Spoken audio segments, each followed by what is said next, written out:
मकर संक्रांत 2025 संपूर्ण माहिती. मकर संक्रांत हा भारतीय संस्कृतीतील एक अत्यंत महत्त्वाचा सण आहे. हा सण संपूर्ण भारतभर वेगवेगळ्या पद्धतीने साजरा केला जातो. मराठी लोकांसाठी हा सण विशेष महत्त्वाचा आहे. संक्रांत हा शब्द संक्रमण या संकल्पनेशी जोडलेला आहे, म्हणजेच एका राशीपासून दुसऱ्या राशीकडे जाणे. मकर संक्रांतीला सूर्य मकर राशीत प्रवेश करतो, म्हणून या सणाला मकर संक्रांत असे म्हणतात. हा सण हिंदू पंचांगानुसार पौष महिन्यात येतो आणि प्रामुख्याने 14 किंवा 15 जानेवारीला साजरा केला जातो. मकर संक्रांतीचा खगोलशास्त्रीय महत्त्व. मकर संक्रांतीच्या दिवशी सूर्य मकर राशीत प्रवेश करतो, ज्यामुळे उत्तरायण काळाची सुरुवात होते. उत्तरायण म्हणजे सूर्याचे उत्तरेकडे सरकणे. यावेळी दिवस हळूहळू मोठा होतो आणि रात्र लहान होत जाते. उत्तरायणाला शुभ काळ मानले जाते आणि धार्मिक कार्यांसाठी हा कालखंड अत्यंत महत्त्वाचा असतो. मकर संक्रांतीचा ऐतिहासिक आणि सांस्कृतिक महत्त्व. भारतीय संस्कृतीत मकर संक्रांतीला ऐतिहासिक आणि धार्मिक महत्त्व आहे.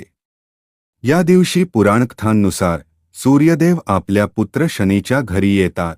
सूर्य व शनी यांच्यातील वाद मिटल्याचीही ही खूण मानली जाते. याशिवाय गंगामाई पृथ्वीवर अवतरल्याचा दिवस म्हणूनही मकर संक्रांतीचा सण महत्त्वाचा मानला जातो. मकर संक्रांत साजरी करण्याच्या प्रथा व पद्धती. मराठी परंपरा. मकर संक्रांत हा सण महाराष्ट्रात मोठ्या उत्साहाने साजरा केला जातो. या दिवशी अनेक धार्मिक, सामाजिक आणि सांस्कृतिक कार्यक्रम आयोजित केले जातात.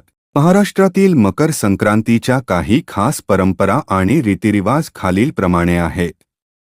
तिळगुळ देणे. मकर संक्रांतीला तिळगुळ खाण्याची आणि देण्याची प्रथा आहे. तिळगुळ घ्या आणि गोड गोड बोला हा वाक्प्रचार या सणाशी जोडलेला आहे. तीळ व गुळाचे लाडू हा या सणाचा मुख्य गोड पदार्थ असतो. तीळ उष्णतादायक मानले जाते, त्यामुळे हिवाळ्यात तीळ खाल्ल्याने आरोग्यास फायदा होतो. हळदीकुंकवाचा कार्यक्रम. महाराष्ट्रात मकर संक्रांतीला हळदीकुंकवाचा कार्यक्रम आयोजित केला जातो. विवाहित स्त्रिया एकमेकींना हळदकुंकू लावून सौभाग्यवती राहण्याचा आशीर्वाद देतात. यावेळी वाण म्हणून तीळ, गूळ, साडी, चोळी आणि इतर वस्तू दिल्या जातात. पतंगबाजी. मकर संक्रांतीला पतंग उडवण्याचीही परंपरा आहे. विशेषतः शहरांमध्ये हा सण आकाशात विविध रंगीबेरंगी पतंगांनी सजतो. पतंग उडवण्यामुळे उत्साहाचे वातावरण तयार होते आणि लहानांपासून मोठ्यांपर्यंत सर्वजण या उपक्रमात सहभागी होतात. सुगड भरवणे. मुली व महिलांसाठी सुगड भरवण्याची प्रथा आहे. सुगड म्हणजे एक छोट्या मातीचे पात्र, ज्यामध्ये तीळ, गूळ, रोळी, अक्षता व नाणे ठेवले जाते. हे सुगड देवांना अर्पण केले जाते आणि नंतर महिलांना वाटले जाते. स्नान व दानधर्म. मकर संक्रांतीच्या दिवशी गंगास्नान किंवा नदीस्नान करून दानधर्म करणे महत्त्वाचे मानले जाते. या दिवशी तीळ, गूळ, तांदूळ, साखर, मिठाई आणि गरिबांना कपडे वाटण्याची प्रथा आहे.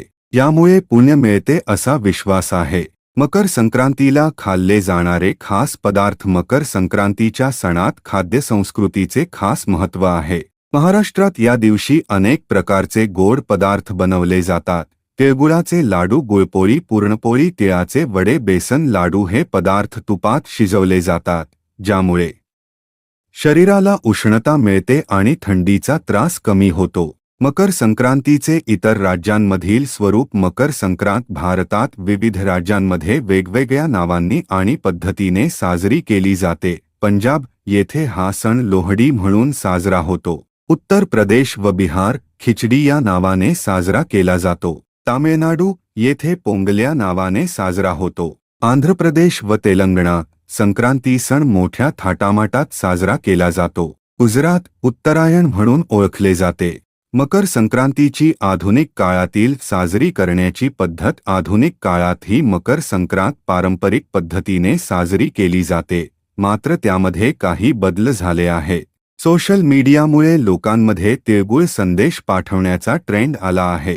शहरी भागात पतंगबाजीच्या कार्यक्रमांसाठी मोठ्या प्रमाणावर आयोजन केले जाते. मकर संक्रांत 2025 शुभ मुहूर्त. 2025 मध्ये मकर संक्रांत 14 जानेवारीला साजरी केली जाईल.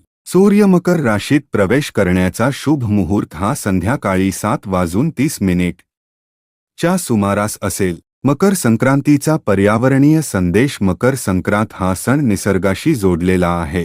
या सणाच्या निमित्ताने लोकांमध्ये पर्यावरण संवर्धनाची जाणीव निर्माण होते. पतंगबाजी करताना पक्ष्यांना इजा होणार नाही यासाठी योग्य काळजी घेण्याचे आवाहन केले जाते. मकर संक्रांतीचे वैज्ञानिक महत्त्व. मकर संक्रांतीच्या काळात दिवस मोठे होण्यास सुरुवात होते, ज्यामुळे सूर्यप्रकाशाचे प्रमाण वाढते. याचा थेट परिणाम आरोग्यावर होतो. याशिवाय तिळगुळासारखे उष्ण पदार्थ खाल्ल्यामुळे शरीरातील पोषणमूल्ये टिकून राहतात. निष्कर्ष. मकर संक्रांत हा फक्त एक सण नाही तर समाजातील बंधुभाव, प्रेम व धार्मिकतेचा संगम आहे. या सणामुळे आपल्याला निसर्गाचे महत्त्व, परंपरांचे जतन आणि आरोग्याचा आदर शिकायला मिळतो. 2025 सालची मकर संक्रांत ही अशीच उत्साहाने साजरी होईल यासाठी प्रत्येकाने आपले योगदान दिले पाहिजे. तिळगुळ घ्या आणि गोड गोड बोला.